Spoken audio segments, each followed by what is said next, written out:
Welcome back, everybody, to another update on Orb Sceptre Throne. Yes, we're trying to do this again, and I've just reread chapters 14 to 16, and we'll see if I'll be able to concentrate on them today to ramble a bit about them. We'll see how all of that goes. If it goes well, we'll be done with the book on Wednesday, and wouldn't that be fun? I think it would. So yeah, that's kind of what we're doing here today, and yeah, let's do this. Cheers.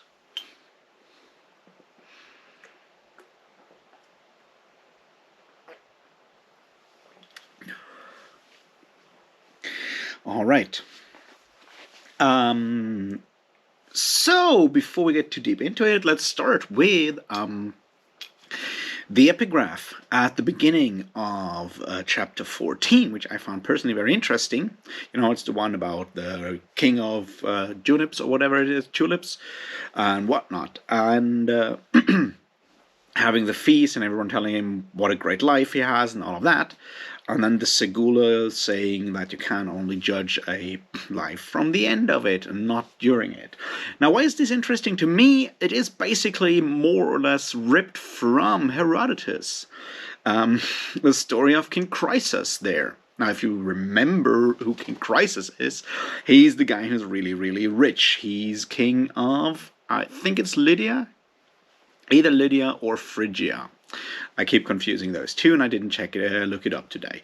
Anyway, he's that kind of guy, and he has that same situation, and the guy coming to visit him is Solon. Now, if you know your Greek history, that's the guy who, in legend, gave the city of Athens its rules, or like its new rules that took over after the draconic rules, which, you know, let's not talk about why they were draconic, but that's kind of the point. Like, I mean, yeah, they're named after a different guy named Dracos, Draco, whatever. And but yeah, that's where the actual term of draconic punishments and so forth comes from, is like a strict code of law. And then Solon comes up with a like property reform that deals with the results of a lot of debt and stuff like that, and ground reform, property reform, that kind of thing. And that's the guy Solon. He's one of those like mythical lawgiver figures in Greek mythology, and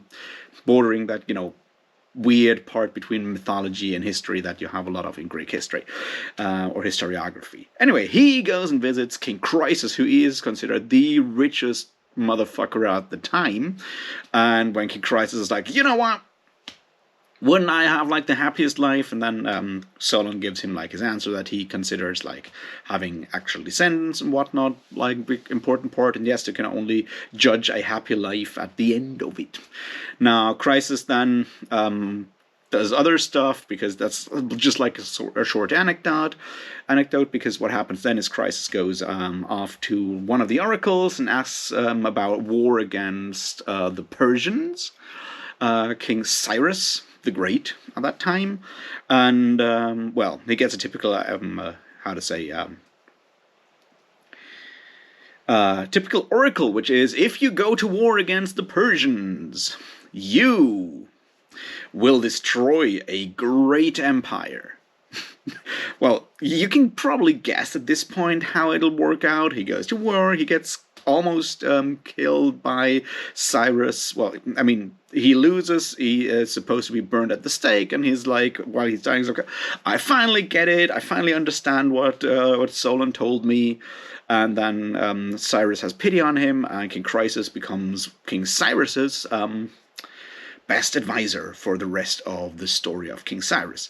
Why is this important? Well, it's not really. It's a cool story, and you should all go and read Herodotus when you have time, and if you haven't done so before, because it has really cool stories in there. Also, you know, the bit about the phoenix and the ants that are laying gold eggs, or at least digging up gold eggs.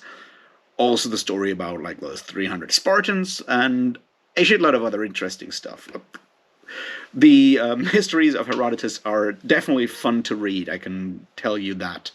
And you should definitely do that at some point. Anyway, so I just wanted to show that we have that anecdote more or less resembling that one, and it's one of those aspects of Cam Esslemont's writing where I feel sometimes is a bit more open when it comes to showing his sources and his interests in a way, and thus making it easier in some ways to read something into his books, like read intentions or whatever into his books.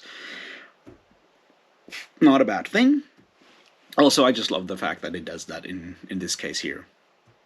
I mean, there's a bunch of others also with like epigraphs in Stephen Erickson's books as well that are clearly, inspired by specific things. I just found this one interesting to read today because, I kind of like Greek history. So yeah, that's just an interesting thing to look at. Now, why is this important, though? Well, the message is clear that you can judge things only from the end and not while you're in the middle of it, because if you want to weigh up all of like what makes a good life, you need to see how people also, how they end their lives. It also means that we should look at our characters right now and not judge them on where they are right now, but probably wait with judging something until the end of the story. So we'll probably have to do that.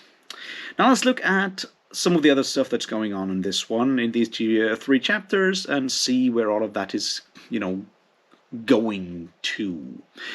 Now, one thing that is important here, and that we'll see now again, and it kind of goes back and connects to stuff that has happening in Stonewielder, is the conversation and the whole idea around the duel or not duel, the challenge of Lo to Dassem Ultor, who is now, well, not even Traveler anymore, but calls himself Grief.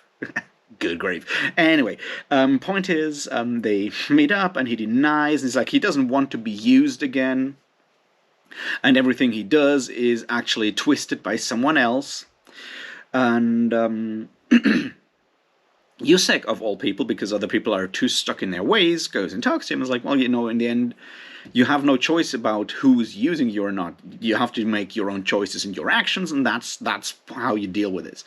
Now, is that the only way to look at it? Probably not, because, responsibility goes beyond just our actions. It kind of goes also into how we can see our actions affecting stuff, and is thus tied to our general knowledge of the world, right?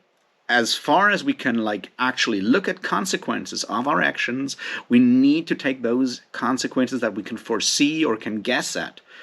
We need to take those into account when we act on something, which is why, for example, children have a lot more leeway, because some of them can't really foresee all the consequences because they don't have a big enough picture of reality at that point. Goes for a lot of other stuff as well. It's like what you don't know or can't know. That's more like the important part. So what you can't know should not impinge on how you judge your actions. What you know should, however. And that's sort of like the thing that Dassem is wrestling with here.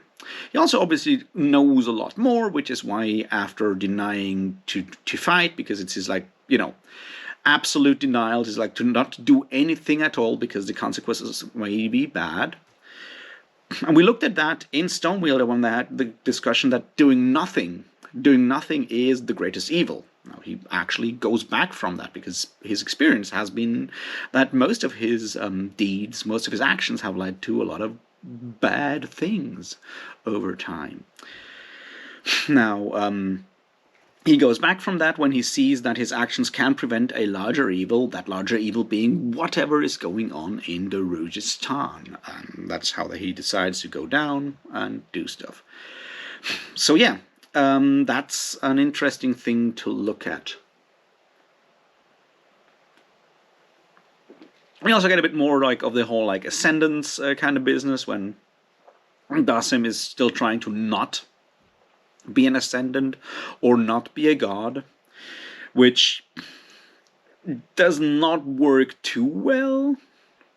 But on the other hand, something I've said before, that pattern that we have right here is of the great fighter having retired into a monastery to not do any harm anymore because he's so traumatized by all the stuff that he has done before, or they have done before. It's usually in most of these stories those people are men, but that's obviously because a lot of our stories at this point are very much influenced by patriarchal thought. But anyway, and then having to actually go out and face something again and actually do something again and are being found, because if you are a specific person with specific talents and specific, a certain amount of power and efficacy, it's very, very difficult to hide from that.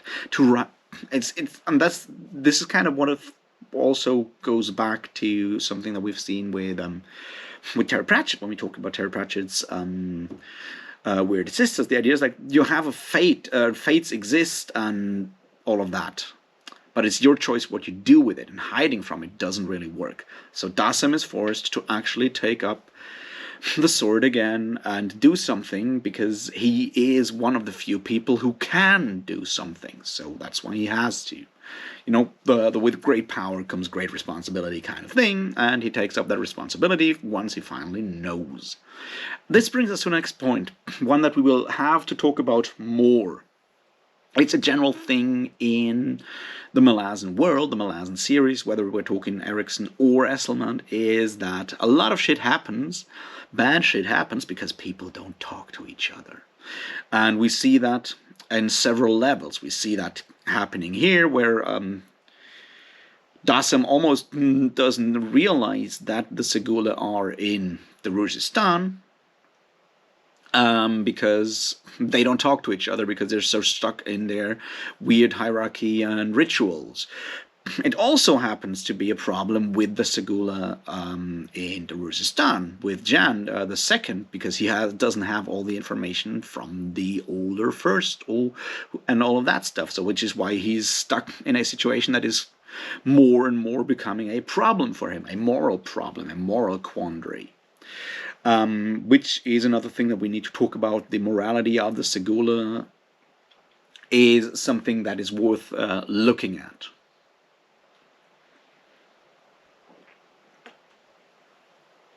And it is something that we will probably, we can contrast what is going on there right now with the general idea of discipline. Now, the Segula are the most disciplined group out there, right? They're all bound by discipline and tradition, which is why it is so difficult for Jan to even consider defying the orders of the legate, or whatever he is, the tyrant, legate, whatever, It is basically impossible for him to do that, because discipline and tradition are what make up such a huge part of his identity and his entire people's identity. And this is something that, should be a bit familiar when you look at other parts of history. The idea I just followed orders is something that I've heard before, not in good places. Now, it'll be interesting to look at the development of Jan, at which point he stops following orders, or how long he can actually work through that whole idea of I'm just following orders because I have to follow orders because that's what the Segula are. There's certainly a lot of self-delusioning going on there. We'll see how long he can keep that up.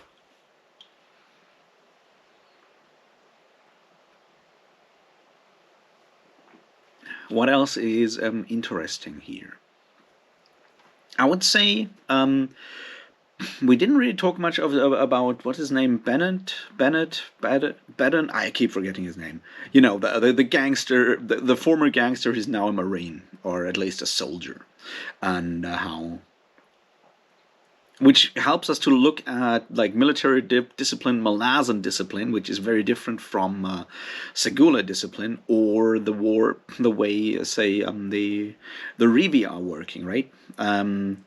It is very much built on competence, and being competent in the serious situation. And apart from that, there's always that level of banter, of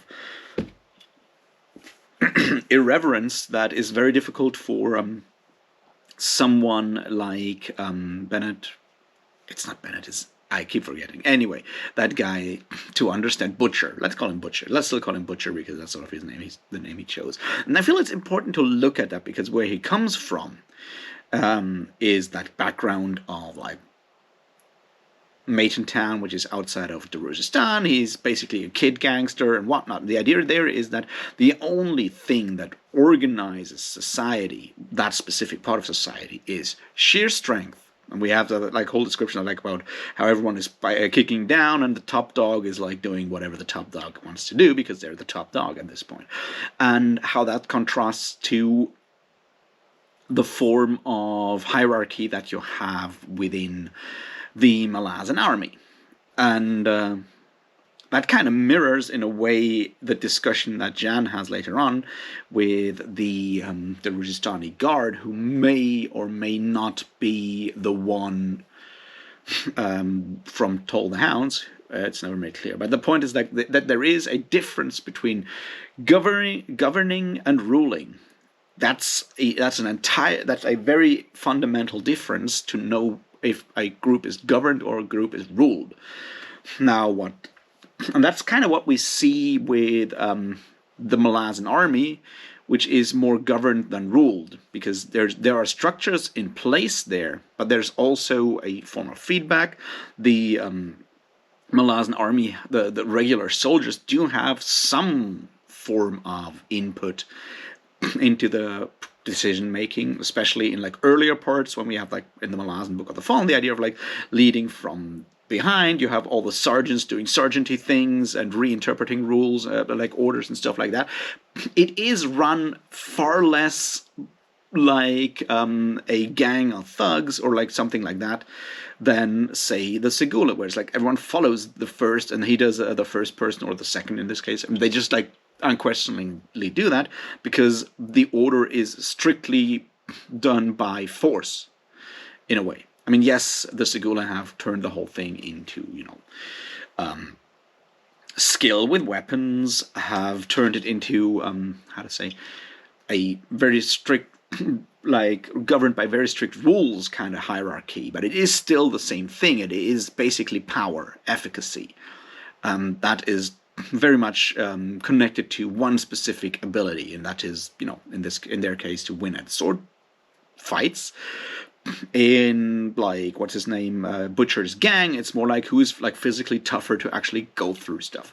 We also obviously have that quick aside of like the idea that a family, that he comes from a very, very broken family, which is something that we've seen before when you go through a lot of the Malazan Book of the Fallen and the novels of the Malazan Empire.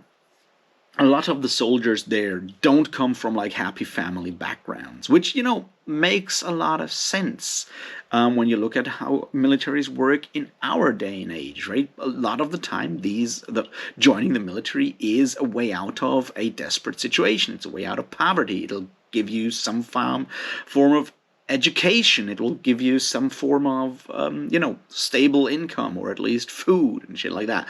So having that reflected in here is very helpful, because it's important to know that this is not an army of brave warriors that have like all these noble backgrounds. No, most of those people are probably in it because at the beginning it seems like a good idea, and later on it's the only thing they've ever learned. And you're stuck in that army thing where it's very difficult to get out because it becomes part of your nature. And we see a bit of that going on there as well, which, once again, I like the way it is portrayed and all.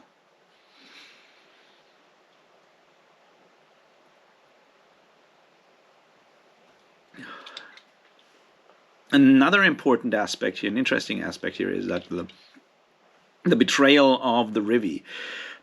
That one is really interesting because, the way that Daruzhistan is coming back to its old glorious ways and doing all of that is obviously a very ruthless one that is just run by sheer power. Now, they have like a more or less immortal mage whatever kind of being on the top, and they have a bunch of like Segula as people to enforce their iron rule. And we see here that like that point where like the sweet talk changes to like brutal reality when they show up, and then the Rivi, who have kind of fallen for the sweet talk before,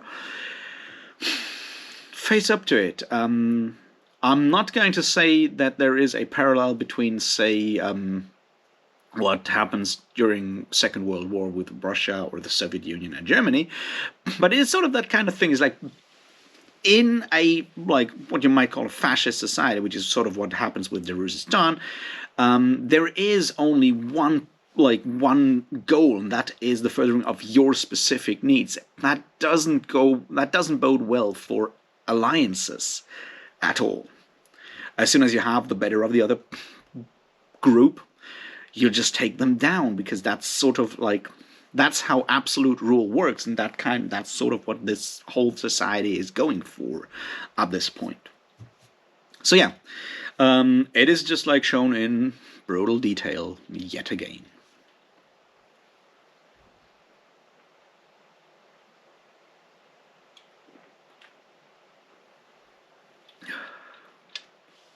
Now let's go and have a bit of a look at Moonspawn, or the rests of Moonspawn, and how that stuff keeps continuing.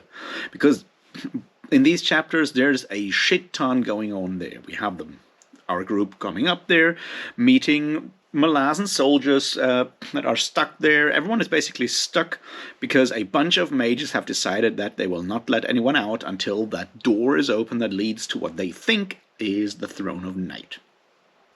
Now, if there's something that we have learned so far in this novel, right, it is don't open doors. It leads to bad things, right? I mean, that's sort of the premise of the entire thing, but still, we have all these power-hungry mages. Two of them are actually our good friends, Beauchelin and Cobble Brooch, and that's just, nice to see them show up again for a bit. Be just as obnoxious when Esslemont writes them as they are in Memories of Ice. And, well, we have our good buddy Ansi having the one cusser trying to blow the doors, which doesn't work.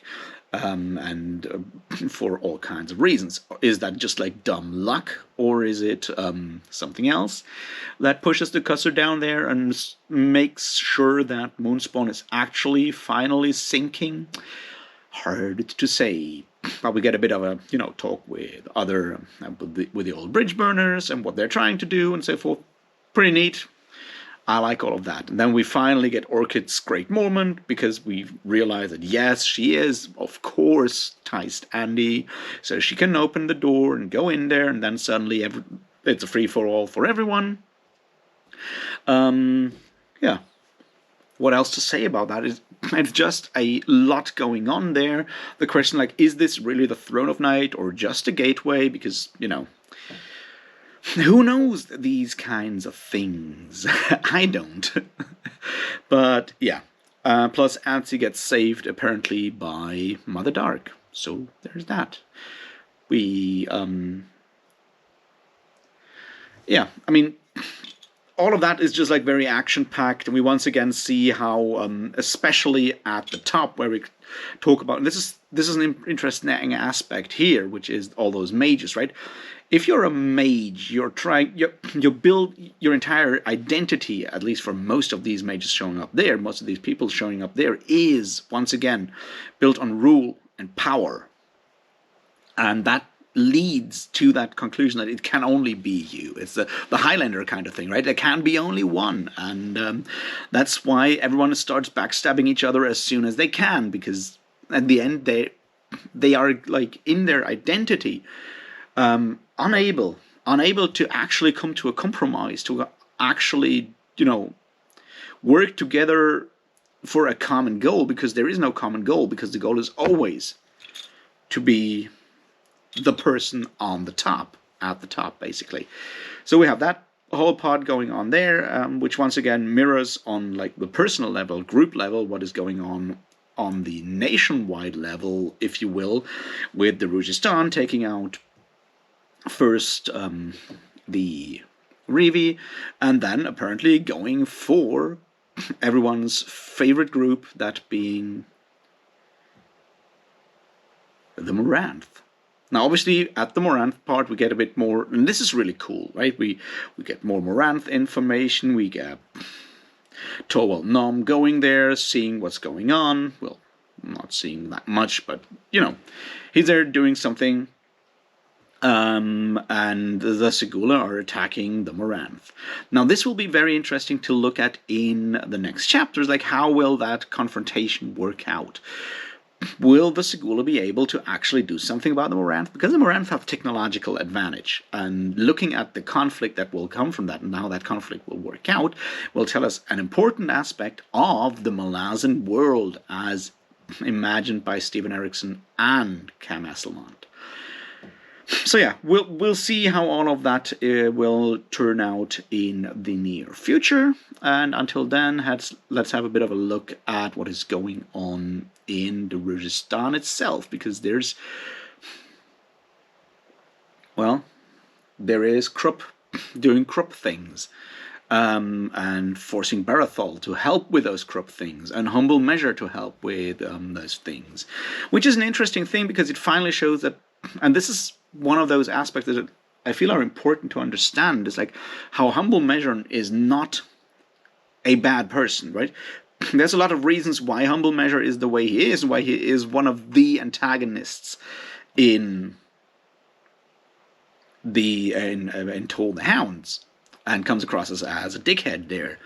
And here he starts out as a dickhead because he is the person who kind of starts on funds the whole idea, like the digging up of the legate, but then realized that he's got more than he bargained for. Now he's trying to work against it. So there is at least remorse, and someone has at least decided to change and do something and face up to the consequences of their actions. So we'll see where that will be going. They do something, and there is obviously... You can figure out at this point what they did. I just feel that if I mention what they did, I might still be spoiling something. But I'll just say that there was a hint early on when Ralek walks into Baruch's home and finds something that was taken. And then there's some other hints and bits and pieces here that what they're doing is something magical with very specific things, very specific items. We'll see where that will be going. But what is more interesting here is, once again, the portrayal of Krupp. And I know there's a lot of people out there that talk about like why Cam Esslemont's depiction of Krupp sucks compared to Stephen Erickson's. And I don't want to go too deeply into that. I think that Krupp here comes across as very, like, a bit more abrasive, because we get like an outside perspective. The stories where we meet Krupp in the Malazan Book of the Fallen are, well, obviously Gardens of the Moon and a bit of Memories of Ice, and then Toll the Hounds. Now, in Toll the Hounds, Krupp is our narrator, right? Of course he's going to come across as good.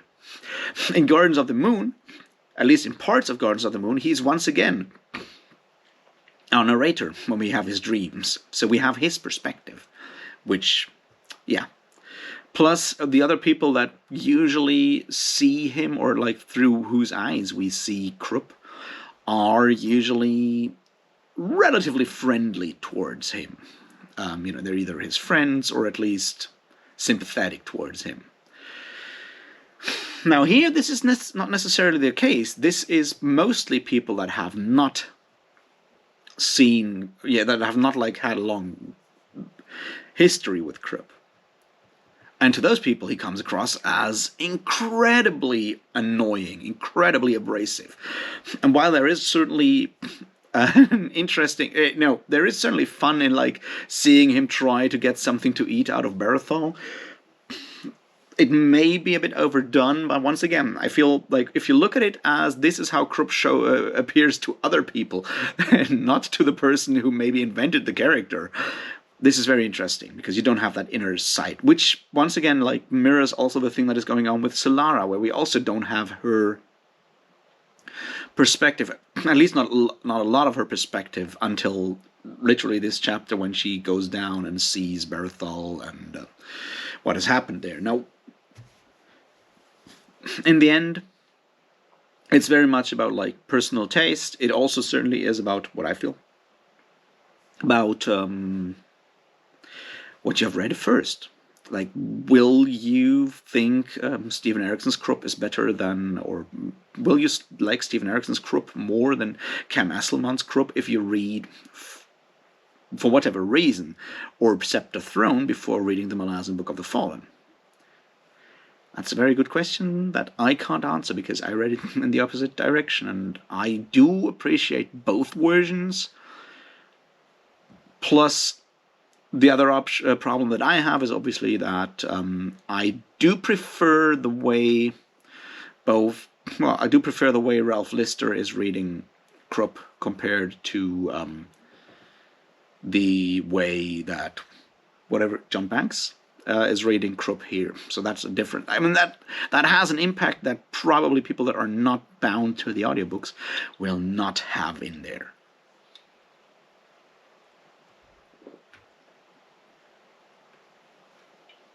So yeah, things are heating up nicely right now, and I'm sure we have a lot of like really brutal conflicts to talk about tomorrow and on Wednesday.